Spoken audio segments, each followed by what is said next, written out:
There it is. I, Professor Dan Sheehan, and I am about to do some mastering. These are some songs of mine from my album Tales from Earth Incorporated, and I have just 5 of the songs in here right now, and they are arranged on different tracks in Pro Tools, as you can see. These are the unmastered mixes, and they're laid out in an order that I'm envisioning the album being in, or the EP.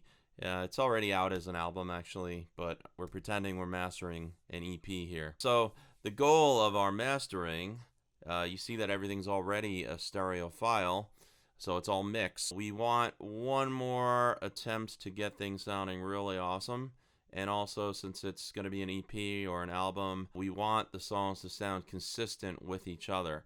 So when it goes from one song to the next, it makes sense, and we're not having people readjust their bass control and their treble and their volume. And we also want to try to get this sounding consistent with the genre. So if it's played on the radio or a Spotify playlist or at a club or whatever, it sounds, as good or better than all the other songs. And also, we want to just get something that translates as best as possible to a bunch of different playback options, ranging from low-end to high-end speakers, low-end to high-end headphones, and even hopefully translates to different room acoustics. That's a big challenge of doing audio, doing sound, is you don't know what speakers someone's listening on, and you don't know what the room acoustics are doing. Another challenge is that this is a fairly diverse album with some different styles of music. So the first song, for example, is kind of a funky rock tune.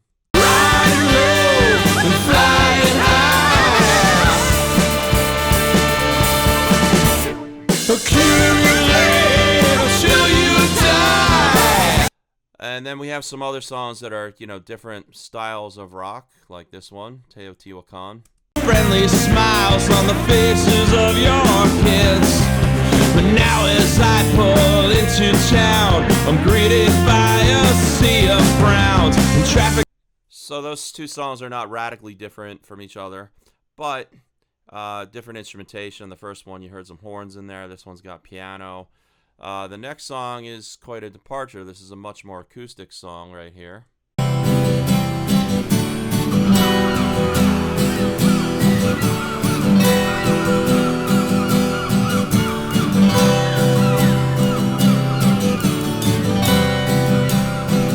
Off a dark continent. So we're going to need to make these sound like they belong together. Now this, I'll skip the 4th song for now, but the last song, this is part of the concept of the album. It's a concept album, and this was designed to have a certain vibe as the last song. And it's electronic with spoken word, so it sounds a lot different from the others. Some people ask, how can we be comfortable owning an entire planet when some people don't even have enough food? But we've been blessed, and we need to enjoy our blessings and be thankful for the riches God has given us. If you'd like to buy some stock in planet Earth, now's a fantastic time to get in. Yeah, so we want to make this a cohesive unit. We want to make the songs stand well against other songs by other artists in the genre, and to play back as well as possible on different systems in different environments. So that is our challenge.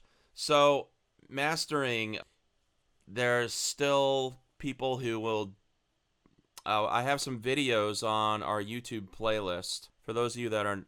If anyone's watching that's not in my class, you can find my mastering playlist. Just search for Dan Sheehan Mastering. And I've got some videos where people are mastering in facilities that have all the old school analog gear. And I've got videos where they're doing it completely in the box. We're gonna, for starters, be doing things in the box. So we're gonna use Ozone. I might add some other plugins, but I might be able to get away with just using Ozone. So let me open up Ozone here. I have it on every track. So here it is. Let's unbypass it. So Ozone is a mastering suite. One thing I like about it is you can resize the window all you want, and you add different modules. So it comes up with an equalizer and a maximizer, which you might also call a brick wall limiter, which is almost always going to be the last thing in your chain, because that's the last stage at which you can prevent clipping and distortion and pretty much set the overall loudness for the track. Some of the other things we have right in Ozone are some dynamics, so limiting, compression. We've got stereo imaging. You can narrow or widen a stereo image. We'll see that in action in a bit. Match EQ is kind of a cheat one where you load up a reference track and you're trying to match the frequency curve to your song. So it could be your favorite song you ever heard, and it'll frequency balance out your track like that song. Or it could be that you manually mastered song 1, and now to get a head start on song 2, you want to load in song 1, the mastered version, and have it match it, and then, possibly tweak it after that, because maybe for certain songs you do want slightly different frequency response, but not radically different. What else we got in here? Low end focus, so we might take a look at that. We got some vintage compressors, vintage EQs. We have vintage tape, which is a tape emulator. The things in Ozone don't look too fancy, but it's tends to be pretty good sounding stuff. So you're not necessarily going to use all of this in every mastering that you do. So this is one tool for doing in-the-box mastering. You could also combine in-the-box with some outboard gear if you want. And then there's other great plugins too, like Waves has some really good ones. In Waves, there's not, as far as I know, there's not something that puts them all into one unit like this, but you could make a chain using your different inserts, and they've got some nice ones. So let's go about mastering some tracks. Okay, so let's start by doing some mastering to the first song, which makes a lot of sense, right? Because the first song's got to sound good, or no one will even hear what's after the first song. So when you first load up Ozone, I also want to point out that on my other tracks I have made Ozone inactive, so it's not using DSP. Okay, so when you first put Ozone on a track, it's going to give you automatically an equalizer and a maximizer, which again is like a brick wall limiter. Those are almost always part of a mastering chain, so that's why they give those to you. I threw on this dynamics one myself, and you can change the order of things, although you almost always want the brick wall to be at the end. But I might, play around with changing the order of the EQ and the dynamics, just because you can, so why not, and see how it sounds. So a cool thing is that when you're using this EQ, it has a spectral analyzer built in. So let me show you that.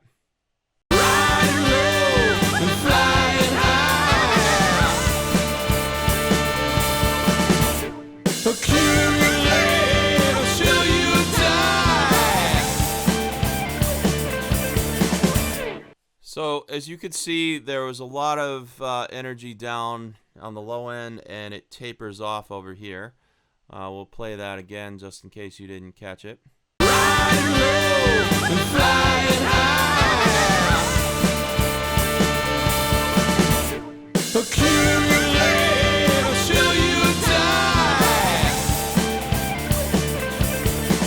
Okay, so now let's sweep around the high frequencies and see what we got going on there.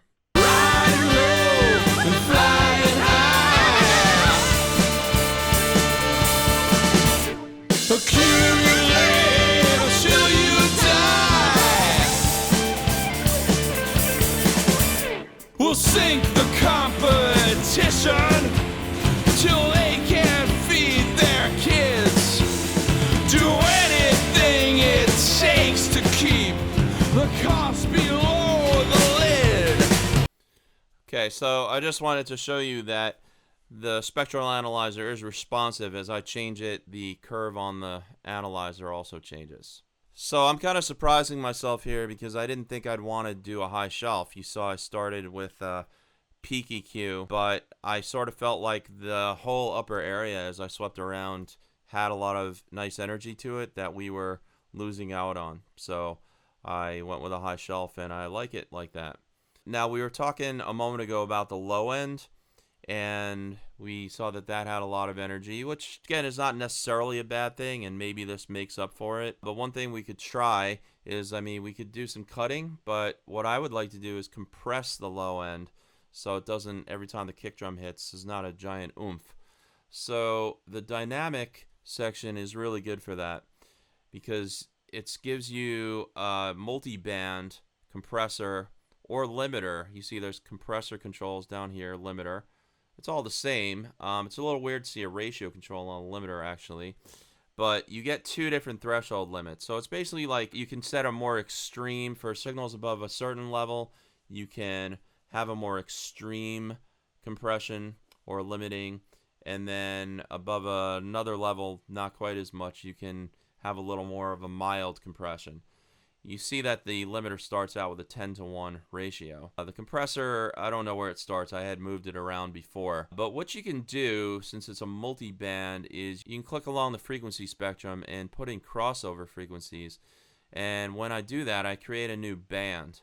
So it looks like I can do up to 4 different bands, which means I have 3 different crossover frequencies, slicing the frequency spectrum into 4 parts. And then I can turn each band on or off. Right now, I'm just focused on the low end. So I have only the lowest band on. And let's go ahead and see what the compressor's doing. So remember, if the compressor's doing something, we'll see gain reduction. The meter in the middle is gain reduction. And we'll see gain reduction happening. And obviously, we should hear a sonic difference. So I'm going to play this, and I'm going to have you guys listen along. Riding low and flying high. Accumulate until you die. We'll sink the competition till they Okay, so can't this is the beat threshold that I'm lowering. Do anything it takes to keep the It's got about a 2-to-1 ratio. Let's turn that up. Keep the shareholders. Now we're kind of killing the low end, so you're going to lighten up on that. Returns. Anything cutting into profits is anything that burns. Anything cutting precious profits is anything that burns.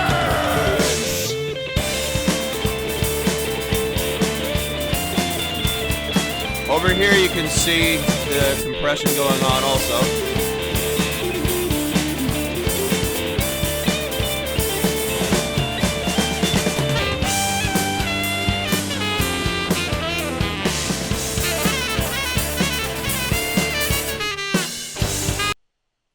Yeah, so I'm just going pretty light. I have less than a 2-to-1 ratio. I raise the attack, so it's a slow attack, so when the compressor does kick in, it's not coming in harshly. It's also on a pretty soft knee setting, which also makes it less harsh, less noticeable. And I've got the threshold down at minus 18, which is just giving it a few decibels of gain reduction in that low end area and keeping that under control. So, is what I did good? Well, what you can do is on each module, you can turn each module off and listen to it, or you could bypass the whole plug-in. So why don't we listen to it with the different things on and off? I should have mentioned that I do have on the maximizer or the brick wall limiter, I do have some limiting going on there. I've got the threshold at minus 2, but we'll come back to that. Okay, so let's go ahead and A-B a few things here. Riding low and flying high. Accumulate until you die. We'll sink the competition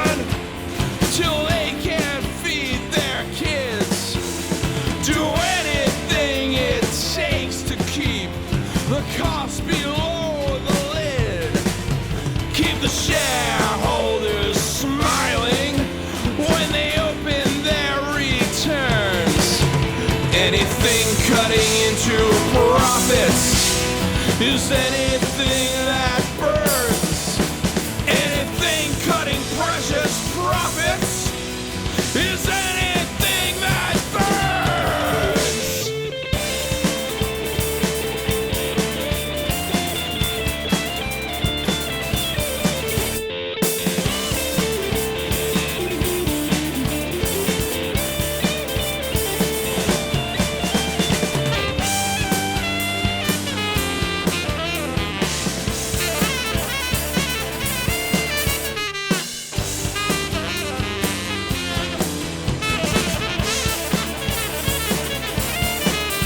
You know, I just can't wait for heaven, gotta have it here on earth.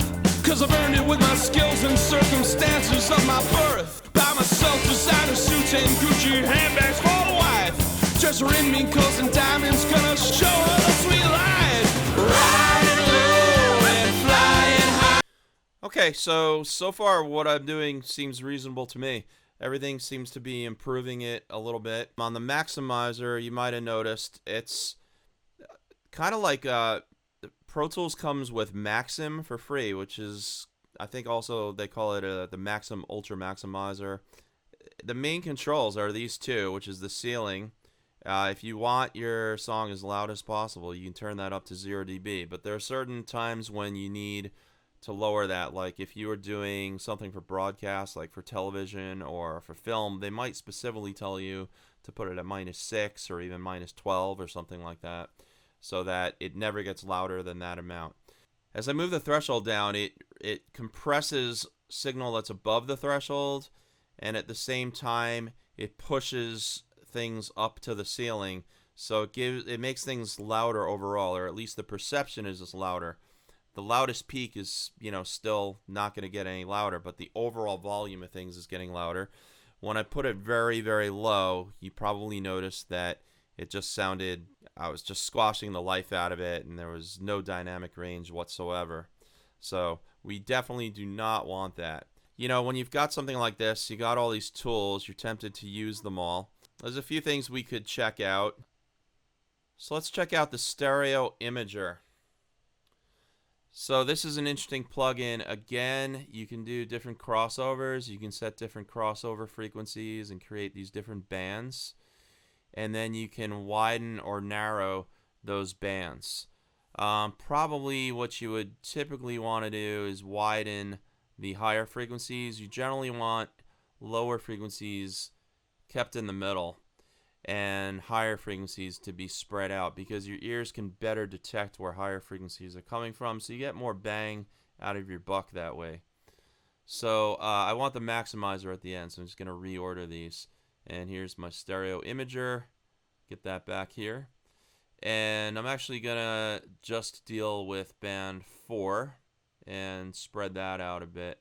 Maybe I'll actually move the crossover a little lower. Riding low and flying high. Accumulate until you die. We'll sink the competition till they can't feed their kids.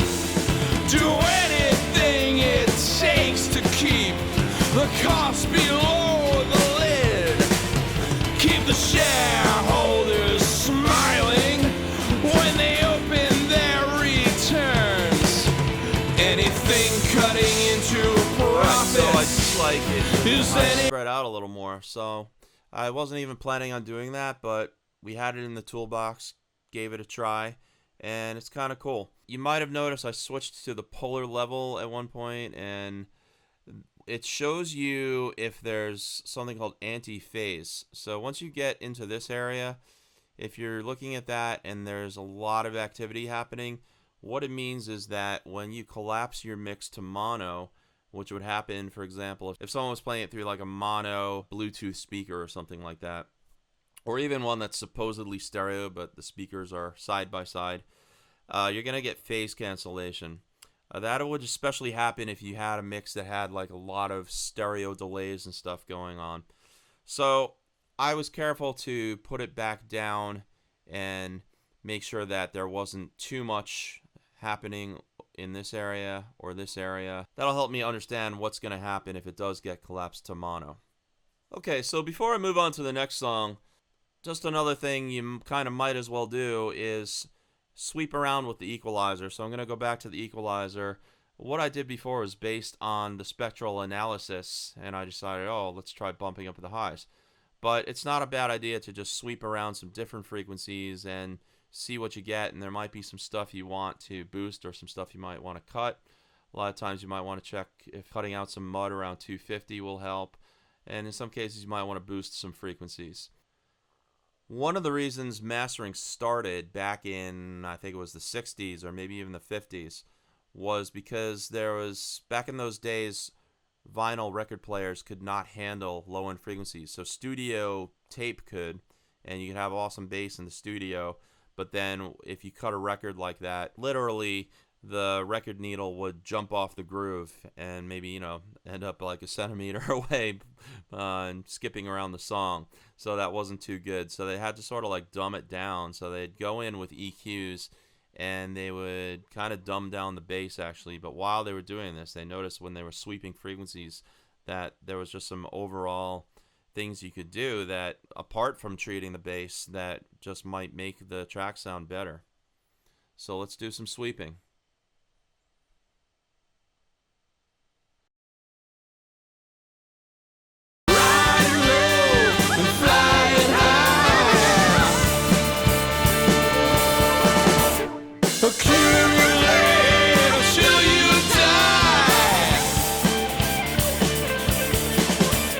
We'll sink the competition till they can't feed their kids. Do anything it takes to keep the cost below the lid. Keep the shareholders smiling when they open their returns. Anything cutting into profits is anything that burns. Anything cutting precious profits is anything that burns.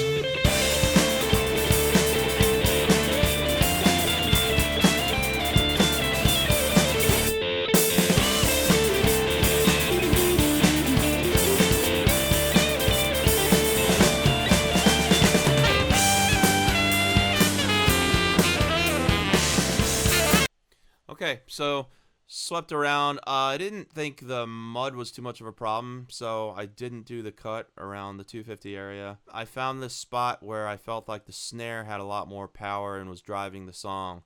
So I've got that, and it's feeding into the high shelf boost that we did, but it's giving a little extra bump right there to give that snare a little extra beefiness to it.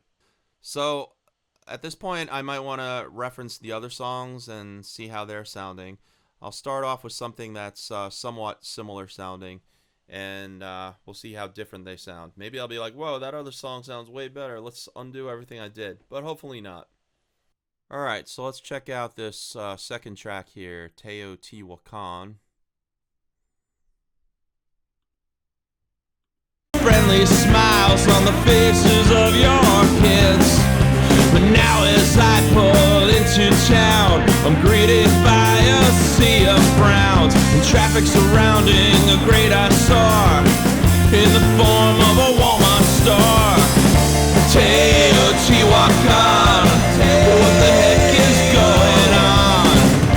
Teotihuacan, what on earth is going on? As I ask around as to what's going on. Alright, so let's listen to the other track. Flying high, accumulate till you die. We'll sink the competition till they can't feed their kids. Do anything it takes to keep the cost below the lid. Keep the shareholders smiling when they open their returns. So yeah, let's definitely get this ozone going on here. And again, let's get some of the high-end energy. But let's turn this into a bell for the time being and sweep around. What the heck is going on? Teotihuacan. What the heck is going on? Ain't it nice when the mayor can't afford a hilltop ranch on a civil servant salary of 47 grand? And as he takes a leisurely hike down below, there's hunger strikes. In the market where tradition lives, a cold shoulder was all you could give. As the backhoes and bulldozers broke into Okay, so I also found an area here that is good for the bass. Let's play that.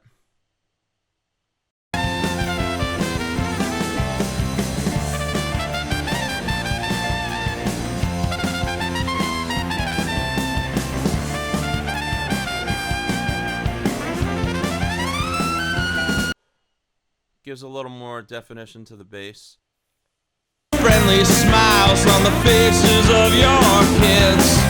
But now as I pull into town, I'm greeted by a sea of frowns and traffic surrounding a great eyesore in the form of a Walmart store. Teotihuacan, what the heck is going on?